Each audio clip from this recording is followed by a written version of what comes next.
Well, hello and welcome to I Love Gay today, sponsored by GayRealEstate.com.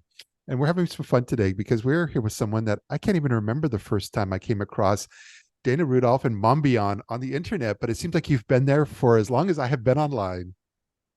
It's been a while. I launched the site in 2005. Wow. I remember that, but it's just really interesting because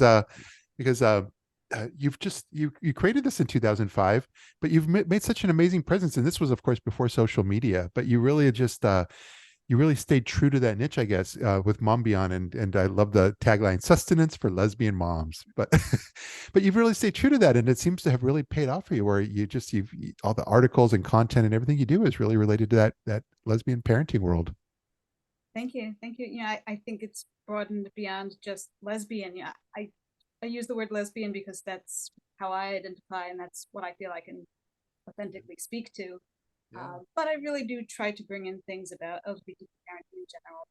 There's obviously a lot of similarities in all of our experiences, even while there are also differences.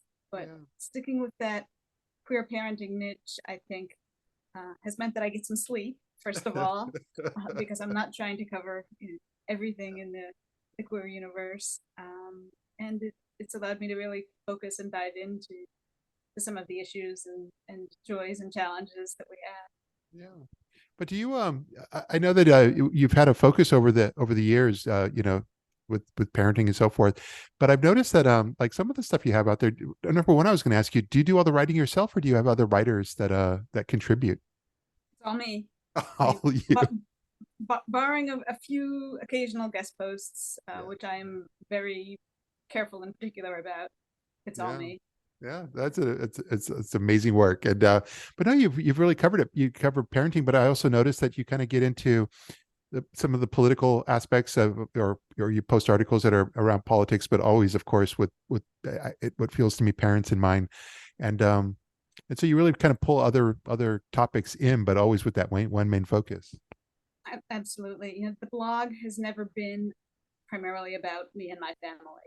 Yeah, yeah, We're kind of boring white middle class people that didn't have any particular challenges on the way to parenthood other than, kind of the usual ones of needing to find all the components that we yeah. didn't have. But, I think our story is minimally helpful to elevate. No Yeah. one really needs to know what my kid had for breakfast. So I'd rather look at some of these broader issues, to look Yeah, at politics through a queer parenting lens, and to look at regular parenting challenges through a queer lens. yeah, And when I launched the site, there was a huge need for that because I think most of the LGBTQ news sites weren't talking about parenting, and yeah, most of the mainstream parenting sites weren't talking about LGBTQ topics at all. yeah, And I think that's gotten better over the years, but I also think that I've been doing it so long that yeah, yeah. that I have some No, expertise. no, I About hear it. you.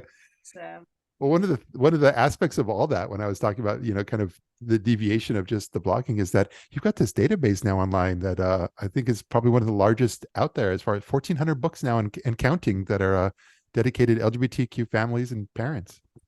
yes, absolutely. Yeah, I've reviewed LGBTQ inclusive kids books since the start of the blog, yeah, yeah, but for the first 10 years or so of the blog, I could probably count the number in each year on my hands and have one finger left over to type with. yeah, So, and then in 2017, things really took off. yeah, There was visibility, it was post marriage equality, which I think brought a lot of visibility to our families, and just the numbers of books skyrocketed. And the American Library Association tracks this, so I've looked at the data. yeah, And as I kept reviewing them, it was harder and harder for me to look up what books had said this about this topic or had this representation. So I said, let's build a database. yeah, And so I created this. It has 1,400 items, which are books for kids 0 to 12. So that's elementary, picture books and middle grade books, yeah, plus books for grown-ups about LGBTQ parenting. So it's guidebooks and memoirs and some social science, things like that. I think the vast majority of them, probably well over 700, are picture books. Okay. and middle grade titles are probably the next largest chunk. Yeah. But each item is searchable and it's tagged, so you can look up different topics and identities. And I really try to review them both with an eye towards the just the general quality of the book. You know, is it written well? Are the illustrations nice?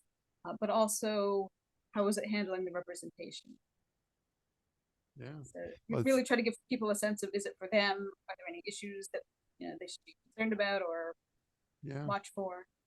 But Well, it's you really just been great to see so many terrific books coming along. Oh, I hear you, and that's the beauty of all that is that when I hear you speaking, it's great because I know, and even when we were chatting earlier, and from your LinkedIn, you're one of those few people I think that has an online presence where you have a good strong foundation. You understand the technology and how to create what you want to build, but you also know how to kind of go out and tell people about it, or so that it's the technology and the marketing side, and when you're able to bring those two worlds together on your own and understand how to execute ideas, I think it's very powerful. Thank you. Thank you. I've been working in internet services and marketing since the first dot-com boom. Yeah. And while I'm not, a programmer or a technical person per se, I know enough to be dangerous. Certainly enough to run my own blog and Yep. do just about all of the technical stuff on the back end as well. But I do also love, especially because you started in 2005, and along the way, I wanted to point out that I love the fact that you're a two-time GLAAD Media Award winner, and especially for outstanding blog, because back in the day, that was it. It was before social media. Blogging was the new media of the time, and but Yes. but social media has really allowed you to really. I mean, that's how I stay on top of what you're doing almost every day. Is that through social media? I see your posts and I see what you're doing in the world of books and so forth, and so that must be a huge boon for you as well. It's definitely a boon. It really helps people find what I'm writing. Yeah. There is extra work involved, obviously, in creating snippets or images to push out onto social media. Yep. But I think it's always better when more people can stay connected. So I see it as a good thing. Well, it's not only that. I will also point out, and especially on your Twitter feed, you're very engaged. You're not just talking about yourself. You're actually showing interest in others out there. You're sharing some of their content, and I think that makes a huge difference as far as how your content's able to perform and be seen as well. Oh, thank you. Yeah, I'm certainly not the only one writing about Yeah. LGBTQ parenting, especially these days. And what is this all for if we're not there to help elevate each other Yeah. and especially to showcase and elevate voices that aren't our own, that are very different from our own in some cases. Yeah, I think people appreciate that. So, but lastly, I was going to ask you about because I thought it was interesting. It's something I don't know much about. Is you created something called LGBTQ Families Day. What's that? So that's an event that I launched in 2006. I think Yeah. we just had our 18th one. Wow. And it started as blogging for LGBTQ Families Day when I invited bloggers, LGBTQ and allied, to post in support of LGBTQ families, in support and celebration of LGBTQ families. Yeah. And I chose a day at the beginning of June, first weekday of June, because it's right between Mother's Day and Father's Day. Oh And yeah. so it kind of acknowledges both. It's part of that parenting season, but it also recognizes that not all families fall into the category of one mother and one father. Yeah. And it's the start of Pride. So what better Okay. way to kick off Pride than with a celebration of families? And Yeah. as you noted, social media has taken off as blogging in some ways has waned. Yeah. And so the event evolved into really a social media campaign for people to post and share and tweet and otherwise get the word out about LGBTQ families on that day. Yeah. And there's been some great participation. I mean, I think at heart it's a grassroots event, but we've also had White House Press Secretary Karine Jean-Pierre Oh wow. taking part by Yeah. Yeah. posting, and Secretary Deb Haaland. So it's gotten a lot of visibility, and I think people are starting to refer to it just as LGBTQ Families Day, even Yeah. without the hashtag, as if it's just a holiday, which is wonderful. So Yeah, that has to feel good. yeah. Yeah, no, I like that. But what I'm going to do is I'm going to make sure that all of this, a lot of your work you're doing and links to everything are going to be included, especially when we post this on YouTube, so people can find you wherever their favorite touch point might be. And yeah, any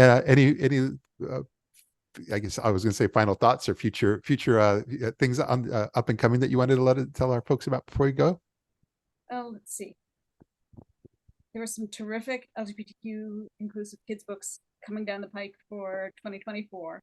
Yeah. I'm already tracking them and starting to read through them, and I think the quality and quantity is just getting better and better, which is wonderful to see, particularly as book bans are an issue right now. I think just to see that there really are still so many great books coming out despite the bans is very heartening. And across a greater number of identities as well. And of course, I'll be tracking a lot of the parentage legislation going on around the country. Yeah. There's a lot of stuff that sometimes doesn't make national headlines because it's on a state by state basis, because family law is really on a state by state basis. But I try to stay on top of that as well. So that's another thing I'll continue to cover. And lots of good research about our families that also adds insight to ourselves and our lives and our parenting. Nice. I think this is all great, and I'm just really glad you were able to take a few moments of your time and share a bit of your story and your site and all that you do with our audience. And I look forward to being able to connect in the real world sometime soon. Absolutely. Well, thank you so much for having me. Absolutely. Well, thank you. And it feels good, so good, coming back again.